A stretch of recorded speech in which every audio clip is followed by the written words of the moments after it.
성령의 성장이 진행되면 무엇이 필요할까요? 수가 더 많아지면은 정돈이 필요하겠죠. 오병이어 기적도 5,000명을 먹여야 하는데 누가복음에 보면 주님은 때를 지어 한 50명씩 안치라 하셨어요. 그렇게 정리정돈을 하지 않으면은 압사해서 아무도 못 먹습니다. 그러니까 수가 많으니 정돈도 성령님이 도와주지 않으면 못해요. 자, 사전에는 어지럽게 흩어진 것을 규모 있게 고쳐놓거나 가지런히 바로잡아 정리한다는 뜻이 정돈한다는 뜻입니다. 성도는 내면 세계의 정돈에 대해서 관심을 가져야겠죠. 고든 맥도날드의 내면 세계의 질서와 영적 성장이라는 책 우리 교재죠. 보면 내면 생활을 정돈하는 시간을 규칙적으로 갖고 계십니까? 라는 질문이 있죠. 그런 질문은 큐티 생활은 어떻습니까? 물었다면은 쉬웠을 텐데 내면 세계를 정돈할 시간을 내는 것이 과연 가능할까요? 예, 그렇게 질문했는데 당연히 가능합니다. 오늘은 성령님이 도와주시는 성령의 정돈에 대해서 생각을 해볼게요. 첫째로 사명을 감당하고자 할 때 내면의 정돈, 성령의 정돈이 잘 됩니다. 32절에요. 그때에 베드로가 사방으로 두루 다니다가 루다에 사는 성도들에게도 내려갔더니 성령의 위로와 진행으로 수가 이렇게 더 많아지면 다들 전도도 안 해야 될 것 같지만은 그럴수록 두루 다니면서 복음을 전해야 합니다. 우리의 내면 세계의 정도는 무엇보다 오늘 사명을 감당할 때 상상할 수 없는 능력이 생겨서 정돈이 됩니다. 왜? 한마디로 내가 복음을 전하고자 하면요, 집중이 잘 되기 때문이에요. 고든 맥도날드는 시간을 성공적으로 되찾을 수 있는 방법을 3가지를 소개를 했는데요. 첫째는 생산성이 최고로 높은 때를 비롯한 이 생활 리듬을 알아야 한다고 합니다. 이제 주초에 설교 준비를 2시간을 하는 것과 이제 주말에 2시간을 하는 것과는 효과 면에서 차이가 엄청납니다. 왜냐하면 설교 시간이 가까워질수록 집중이 너무 잘 되기 때문이에요. 또 사람을 만나는 거는 주초에는 이제 아주 집중을 잘하죠. 그러나 주말에는 설교 준비로 사람 만날 때 집중이 잘 안 되죠. 목사가 되고 나서 읽으니까 공감이 또 많이 되더라고요. 그러니까 집중이 잘 되고 안 되고의 기준이 복음을 전하기 위한 중요한 목적이 있냐 없냐. 근데 그 목적이 확실하면 그 목적에 맞춰서 생활 리듬이 생기겠죠. 인생은 사명 때문에 와서 사명 때문에 살다가 사명 때문에 가는 것이에요. 그러니까 저는 설교하는 사람이니까 거기에 맞춰 생활 리듬이 지금 이제 생겼겠죠. 믿는 수가 더 많아졌다고 했는데 이럴 때 더욱 복음을 전하고자 하면 그 성령의 정돈이 훨씬 더 잘 됩니다. 교회에 성도가 많다고 이제 전도 안 한다면 본질이 무너진 것이죠. 내면 세계가 건강한 사명으로 정돈이 안 되었기 때문에 복음 전파를 이 세상의 사업점으로 생각을 해가지고 많이 모이면 안 하고 적게 모이면 열심히 하고 그거는 이 복음과는 상관이 없는 영적이지 못한 것이에요. 32절 다시 봅니다. 그때에 그 사울이 이제 다소로 간 그때에 베드로가 사방으로 두루 다니다가 루다에 사는 성도들에게도 내려갔더니 그래서 이제 그동안 베드로는 뭘 하고 있는지 보겠는데요. 사방으로 두루 다니다가는 원문에 보면은 한 지역도 빠짐없이 철저하게 방문을 했다는 뜻이에요. 어쨌든 베드로는 예루살렘에 남아 있어야 할 때와 지금은 그래도 최선을 다해 두루 다녀야 할 때를 이렇게 이제 잘 알고 그 때에 순종을 했어요. 그런데 이제 루다에 가 보니까 이미 그곳에 믿는 자들이 있는 거예요. 거기 이미 복음이 들어갔고 준비된 성도들이 있었다는 것이죠. 그들은 누구에게 복음을 전해받았을까요? 이름이 나오지 않았죠. 그렇지만은 그 사도행전 8장 40절에 빌립이 사마리아를 전도하고 에디오피아 내시에게 세례를 베푼 다음에 사라졌죠. 그리고 40절에 그 후에 아소도에 나타나 여러 성을 지나다니며 복음을 전했다 그랬어요.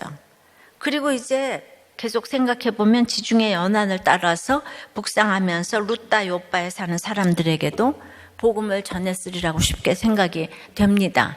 그런데 하나님은 여기 빌립이라는 이름을 쓰지 않으셨어요.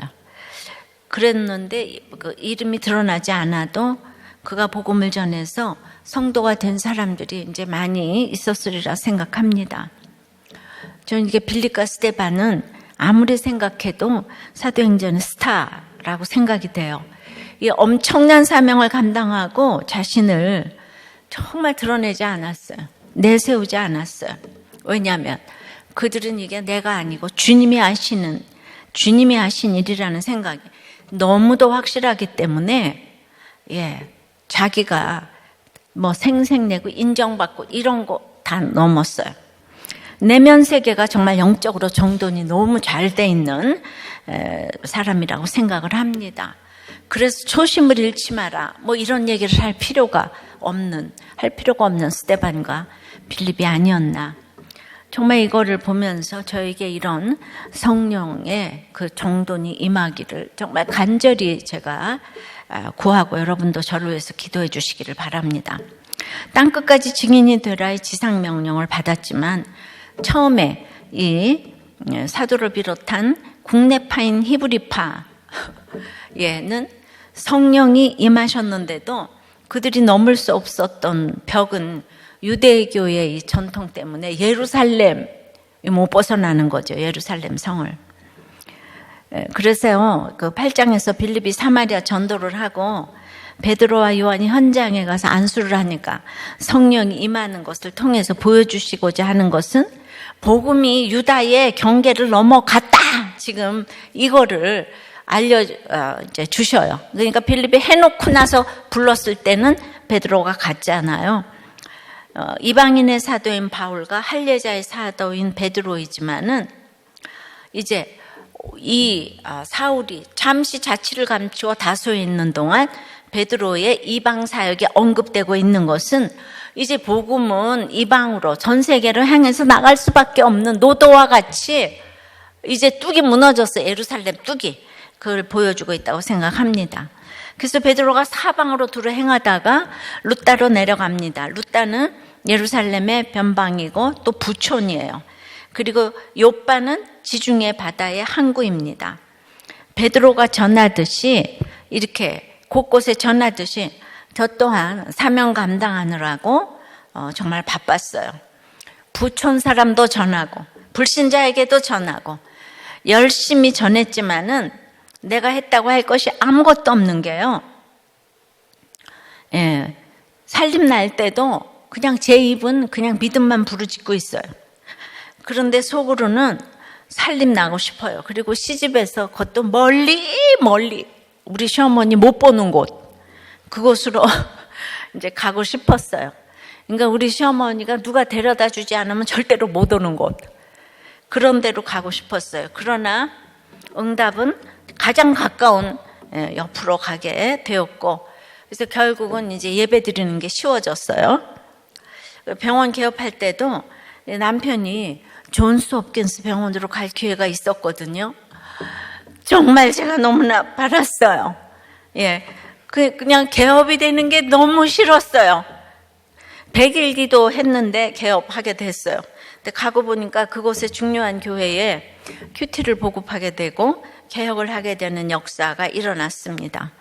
그리고 그곳에서 그렇게 날마다 맨날 걸레질과 이거에 그런 어떤 쳇바퀴 같은 삶을 살았는데 살림집이 이제 강남으로 이제 오게 된 것은 이 남편의 이제 그 학군 열 때문에 그래서 이제 이사를 이제 가는 거예요. 근데 저는 이제 우리 남편이 병원을 하니까 살림집을 안 가야 되잖아요. 저는 이제 아내니까 좀 있어야 되잖아요. 그런데 그냥 남편 구원 때문에 그렇게 기도를 하면서도 남편하고 떨어지는 게 너무 좋아가지고 그걸 막 얼굴로 표시를 안 하느라고 그 이사 가는 게 너무너무 좋더라고요. 이렇게 때마다 나에게는 선한 것이 하나도 없고 여전히 존스 홉킨스가 좋고 명예를 쫓고 이렇게 또 편함을 이제 쫓았습니다. 하나님은 너무나 형편없는 나를 봐주시고 룻다와 욥바 같은 곳에 복음을 계속 전하게 하셨어요.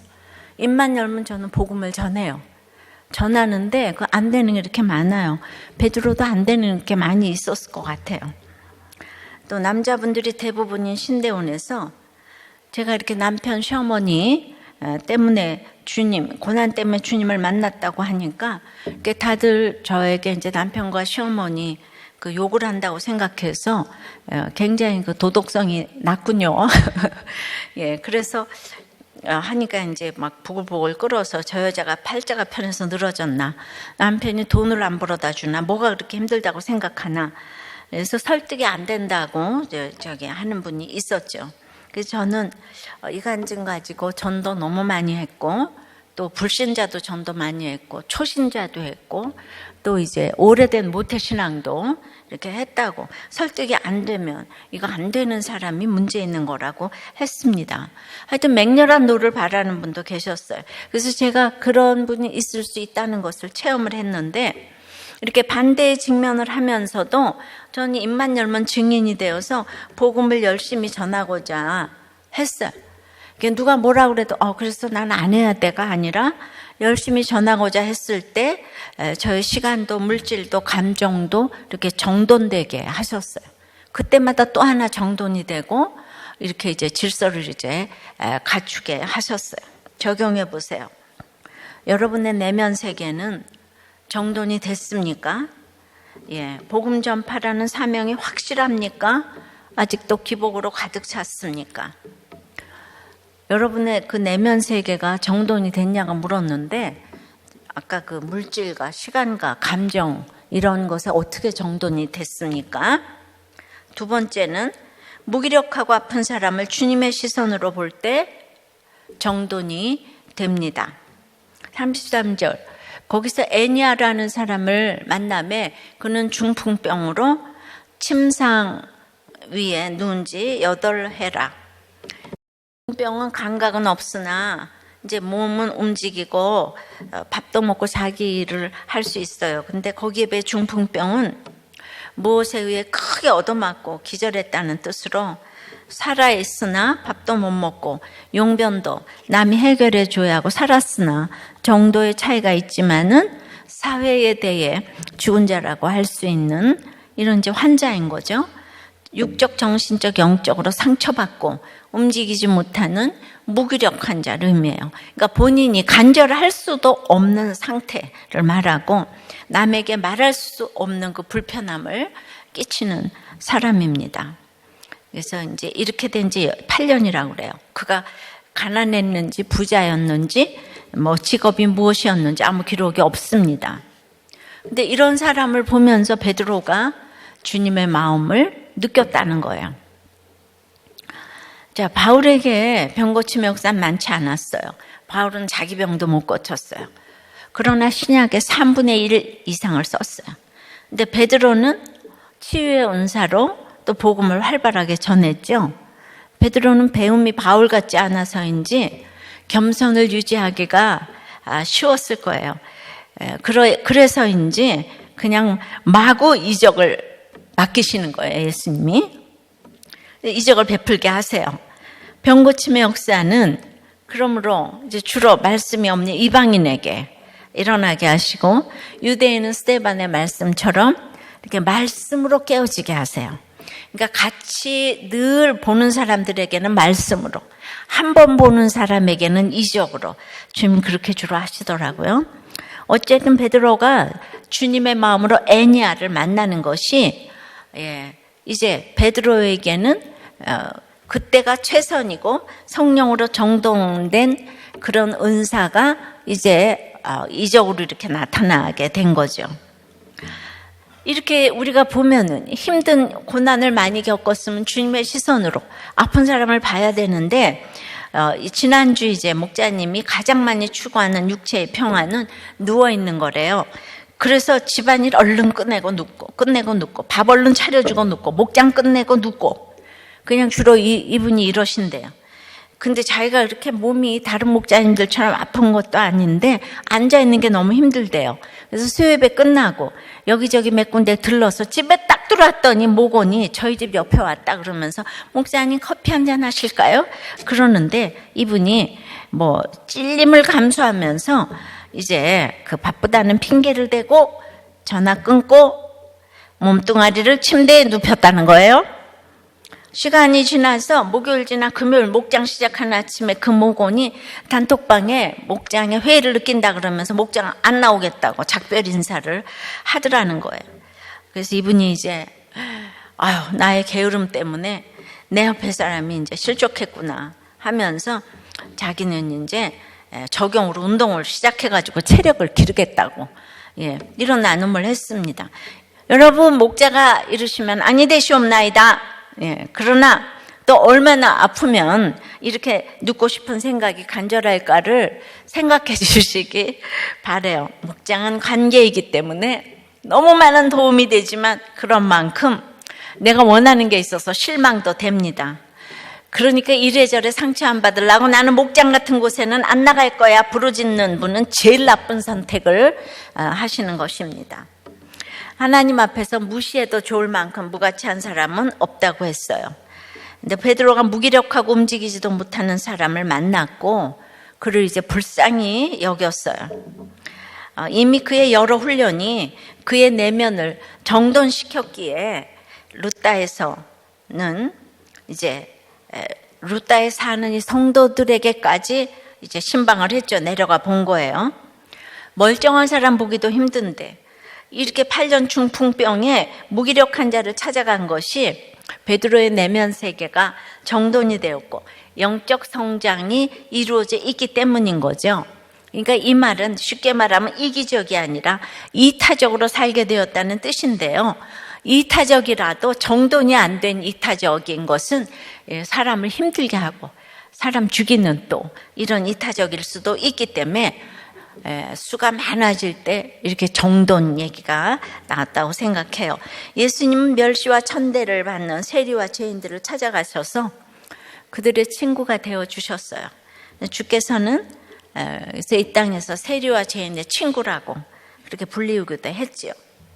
그래서 이제 고든 맥도날드는 시간을 성공적으로 되찾을 수 있는 방법 두 번째로 그 시간의 선택 방법에 대한 그런 올바른 기준을 가져야 된다고 그랬는데 우리가 이제 인생 여로에서 만나는 많은 기회들 중에서 무엇을 택할 것이냐, 좋은 기회냐, 나쁜 기회냐가 아니고요. 그거는 금세 그래도 택하잖아요. 좋아 보이는 많은 것들 중에 이 최선의 것을 택하는 것이 너무 어려운 거예요. 그러려면 정말 하고 싶은 것들을 포기해야 된다는 것을 너무 어렵게 배워야 했다고 해요. 이럴 땐 적절한 포기와 거절이 중요한데 이것이 나의 사명에 집중이 되어 있어요. 그러니까 너무 힘든 사람들을 주님의 시선으로 볼 수 있어야 포기와 거절을 할 수 있기 때문에 그 아주 정돈, 내면의 정돈을 할 수 있는 좋은 훈련이 되는 거예요. 즉 내가 어떤 아픈 사람을 고치기 위한 시간의 확보로 건강한 사람과의 만남을 거절해야 할 수 있어야 되는 거잖아요. 그러니까 가장 좋은 거를 선택해야 되는데 여기 사명, 주님의 시선 이게 깔리지 않으면은 이거 택할 수가 없다는 거예요. 근데 그렇게 자꾸 택하다 보면 내면 세계가 조금씩 정돈되어서 영적 성장이 이루어진다는 거죠. 적용이요. 여러분은 무기력하고 아픈 사람을 주님의 시선으로 봅니까? 무관심합니까? 귀찮습니까? 성령의 정도는 세 번째는 그래서 내 아픈 자리를 정돈하는 거예요.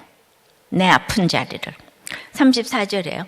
베드로가 이르되 에냐야 예수 그리스도께서 너를 낫게 하시니 일어나 네 자리를 정돈하라 한데 곧 일어나니 이제 여기에 마태복음 9장 5절에 보면은 이 중풍병자를 고쳐주면서 네 죄사함을 받았느니라 하는 말과 일어나 걸어가라 하는 말 중에 어느 것이 쉽겠느냐? 예. 그러니까 그때 바리새인들이 참나마도다 막 신성모독 한다고 자기가 어떻게 죄사함을 준다고 할까 막 이제 이랬죠. 이 세상은 일어나 걷는 것만 기적이라고 해요. 예. 그래서 이 구절에 사도행전에서 이 구절이 빠졌지만은 예수 그리스도께서 너를 낫게 하시려면 죄사함이 선행되지 않으면은 낫게 하실 수가 없는 거예요. 주님은 그 우리의 죄를 사해 주시기 위해서 이 땅에 오셔서 십자가에 달려 죽으셨기 때문에 그게 가장 큰 주제인데 그게 생략이 되어 있더라고요. 예. 그런데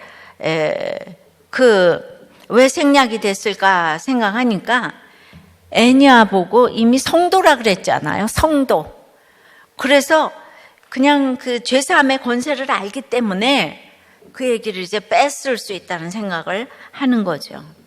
그러니까 어떤 아픈 병자라도 죄의 문제가 해결되는 것이 가장 큰 권세라는 거예요.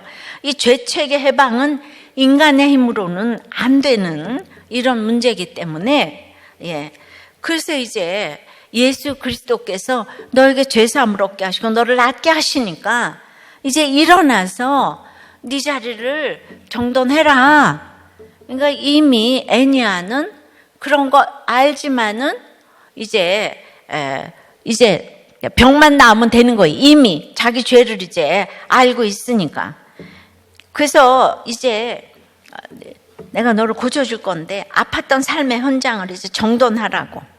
이제 정돈하라. 믿음은 그리스도 안에서 삶의 정돈이 이루어지는 거예요. 그런데 마가복음과 마태복음의 중풍병자를 고치신 예수님은 일어나서 네 상을 가지고 집으로 가라 그래요.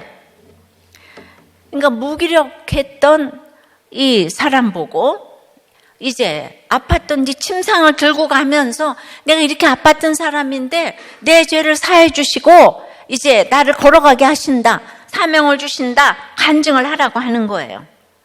그러니까 그동안에 이 모든 깨어진 관계가 이제 정돈된 관계로 그 간증을 함으로 이제 나에게 그런 어떤 자존감이 회복이 됐기 때문에 가면서 이제 막 간증을 하는 거예요.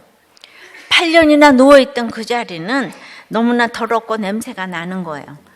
근데 거룩하신 주님께서 인생의 목적이 행복이 아니고 거룩이니까 이제 깨끗이 거룩하게 정돈을 하라는 거예요. 네 자리를 이제 정돈하라. 우리가 중풍이 걸렸다고 해도 내가 정돈된 성령 안에서 정돈이 되었다면은 다른 사람을 주께로 인도할 수 있는 것입니다. 그런데 정돈되지 못한 나의 삶은 그냥 사람들이 내 옆에 오기가 싫은 거예요. 냄새가 나니까. 그리고 계속 이제 열등감으로 인해서 이제 찌르게 되는 거죠.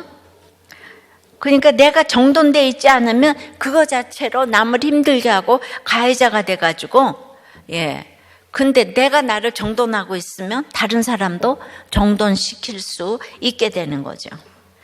그래서 다시 누울 필요가 없기 때문에 네 자리를 정돈하라. 그래서 오늘 내 아픔을 정리해야 되고 끝마쳐야 하는데 우리가 다시 누우려고 이 침상을 정돈하지 못하고 못하는 것이 있죠. 영육간에 아프고 더럽고 한 모든 자리를 정돈하면서 아팠던 삶의 얘기를 하면서 내 죄를 사해 주셨기 때문에 이렇게 내가 이렇게 아팠던 사람이다. 이 더러운데 이렇게 누워 있었다. 이 얘기를 간증하기를 원하신다는 것이죠. 그러기 위해서 우리는 오늘도 눈을 뜨면 하나님께 물어야 되는 거예요. 하나님, 오늘 어떻게 정돈할까요? 그래서 이제 시간을 성공적으로 되찾을 수 있는 방법 세 번째로 시간 예산을 충분히 앞서 세울 때 시간을 통제하고 다스릴 수 있다는 거예요. 이건 참 중요한 원칙입니다. 고든 맥도날드는 이 시간 예산을 8주 전에 세워져야 한다고 했어요. 아니면은 중요한 일들 다 이제 미뤄질 수밖에 없다는 거예요. 그래서 막상 요청받는 일들이 하나도 중요하지 않은 일들일 수가 있다는 거죠. 그러니까 미리 시간 확보를 해야 되는데, 시간 확보하는 것 중에서 특히 하나님과의 시간 약속을 이렇게 미리 떼어놓는 게 중요하다는 거죠. 이거 중요한 선약이니까 다른 약속을 거절하거나 미룰 수가 있다는 거예요. 그러니까 이 시간 예산을 충분히 앞서 세울 때, 이게 바로 이거 세워놓지 않으면은, 비용 지불이 몇 배가 들어가나 몰라. 갑자기 약속을 잡아가지고 이제 그렇게 될 때 우리 수련회도 갑자기 가게 되면 비용이 몇 배고 비행기도 비용이 몇 배가 되죠. 그러니까 우리가 하는 큐티와 큐티 기도회 또 목장 나눔들은 하나님과의 선약이기 때문에 얼마나 나의 그 성령의 정돈이 되는 구체적인 방법인지 몰라요. 그러니까 여기까지 오게 날마다 아침마다 큐티하고 묻고 가야 돼요? 말아야 돼요? 해야 돼요? 말아야 돼요? 만나야 돼요? 말아야 돼요? 그거 잘 몰라도 아침마다 큐티하고 그렇게 정하고 왔기 때문에 날마다 시간 예산을 쓰는 게 바로 이게 큐티하는 거예요.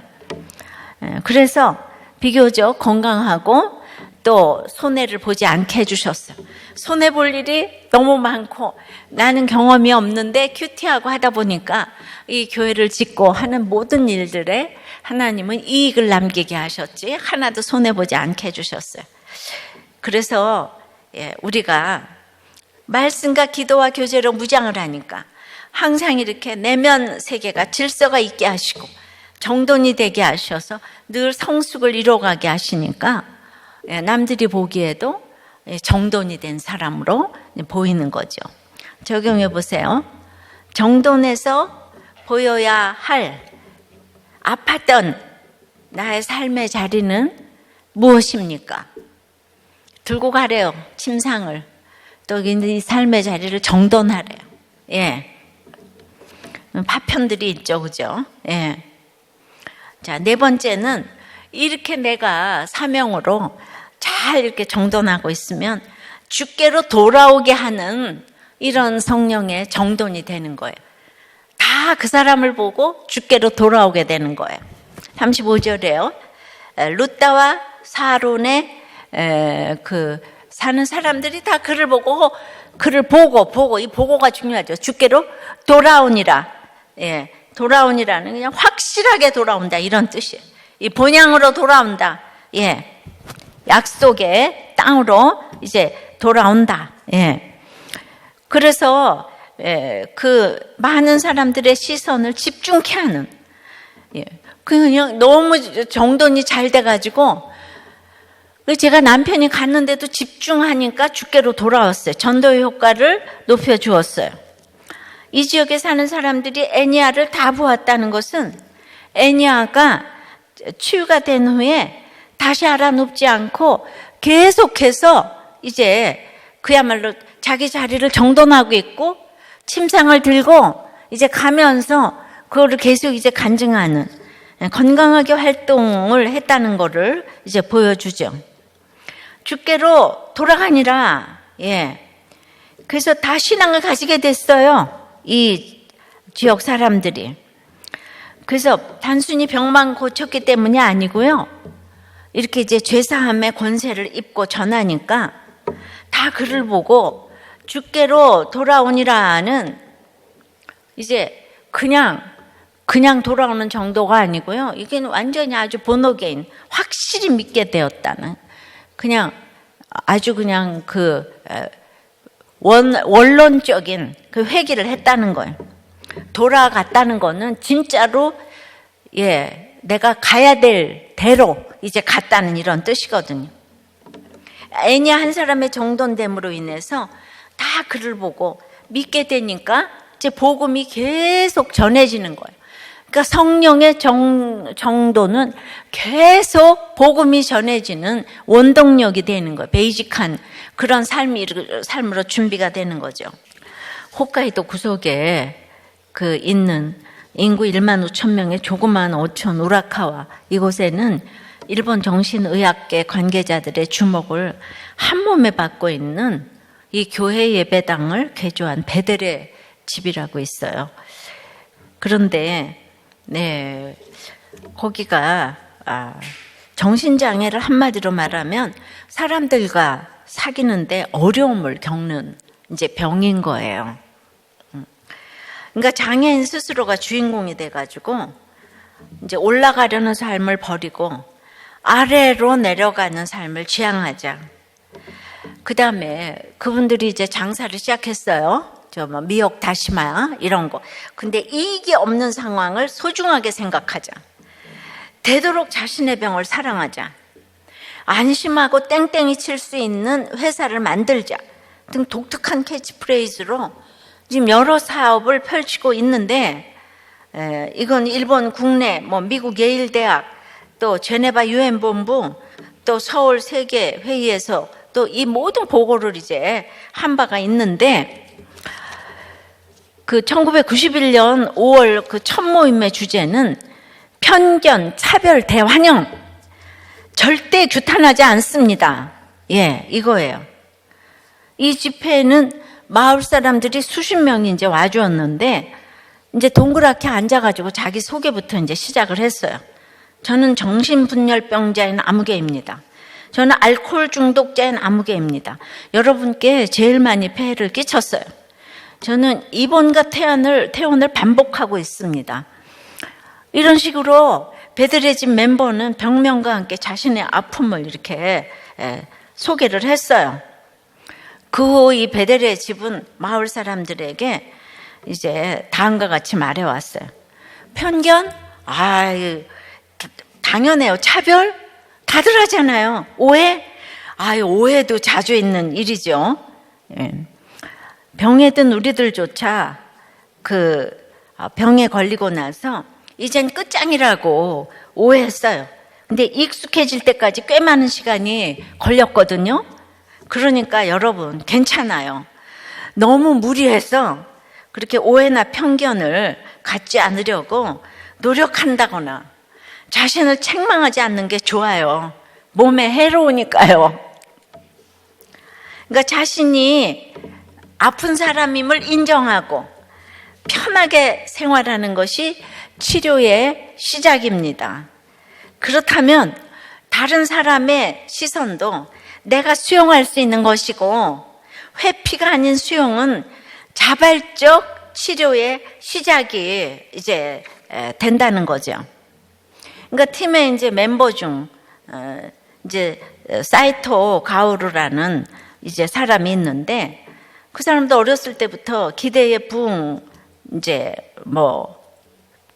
부응하지 못하니까 다른 사람보다 2배는 열심히 하자면서 아주 분발해온 청년인데요.